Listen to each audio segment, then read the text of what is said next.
আমরা জেলে মানুষ নদী টাঙ্গ হলা নিয়ে ব্যবসা করে। আমরা এখানে ডাকের ব্যবসা উন্নয়ন ওইটাম চাই। কেউ আমরা ডাকের ব্যবসা এখানে জায়গা দেয় না, উড়াই তো চা। আমরা এখানে কোনো ব্যবসা নিজে করতে পারি না। আমরা জেলে মানুষ নিরাপদ চাই, সরকার সহযোগিতা চাই। আমরা জেলে মানুষ, আমরা নদীতে ব্যবসা করি আমরা ছেলেবেলে বাঁচতে চাই। তারপরে এবং আমরা এইখানে বসে আছি যে নাঙ্গরে কেউ বসাইতে দেয় না ডাক ব্যবসা, আমরা কিভাবে খামো বাচ্চা কাচ্চা লই।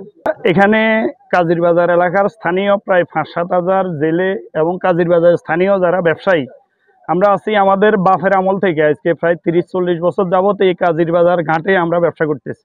কেউ মুদি দোকান ব্যবসার সাথে জড়িত, কেউ চা দোকানের সাথে জড়িত, আবার কেউ এখানে ইলিশ মাছের ডাকের ব্যবসার সাথে জড়িত। আবার জেলে যারা আছে এরাও প্রায় 15-20 বছর, কেউ কারো বাপদাদার আমল থেকে এই নদীতে মাছের ব্যবসার সাথে আমরা সবাই জড়িত।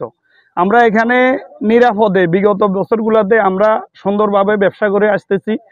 কিছু কুচক্রি মহল কিছুদিন যাবৎ আমাদের এই ব্যবসাতে যাতে বিঘ্ন ঘটে, প্রশাসনকে উল্টাপাল্টা বুঝিয়ে এখানে আমাদের যারা জেলে সম্প্রদায় আছে ওদেরকে বিভিন্ন ভয়ভীতি দেখিয়ে আমাদের ব্যবসা যাতে না করতে পারি। আমরা যারা স্থানীয় টানা সপ্তমবারের মতো বেস্ট টিস্যু পেপার ব্র্যান্ড হিসেবে স্বীকৃতি পেয়েছে বসুন্ধরা টিস্যু। এখানে ব্যবসায়ী যারা আছি আমরা এখানে প্রায় 5-7 হাজার লোক আমরা একত্রিত হয়েছি, সবাই জেলে, বেশিরভাগই জেলে সম্প্রদায়।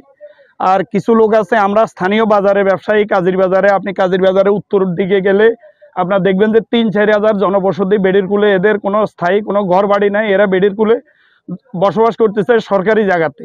দক্ষিণ পাশে তাও সেম অবস্থা, পশ্চিম পাশে একই অবস্থা, প্রায় 8-10 হাজার লোকের বসবাস এই কাজিরবাজার আশেপাশে। সবাই আমরা নদীর ব্যবসার সাথে কোনো না কোনোভাবে সবাই জড়িত, সবার রুটি রুজি এখান থেকে। এখন আমাদের এই ব্যবসাটা যাতে ক্ষতি হয়, কিছু লোক প্রশাসনকে উল্টাপাল্টা বুঝিয়ে আমাদের ব্যবসাটা যাতে আমরা না করতে পারি, এই চক্রগুলা কাজ করতে চাই। আমরা স্থানীয় এবং প্রশাসনের কাছে আমরা একটাই জোর দাবি জানাচ্ছি, দাবি না আমাদের আবেদন, যাতে আমরা সুন্দরভাবে আমাদের ঘাটের এই ব্যবসাটা আমরা সুন্দরভাবে করতে পারি। আমাদের প্রশাসন যাতে আমাদেরকে যত সহযোগিতা করে আমরা এটাই প্রশাসনের কাছে চাই।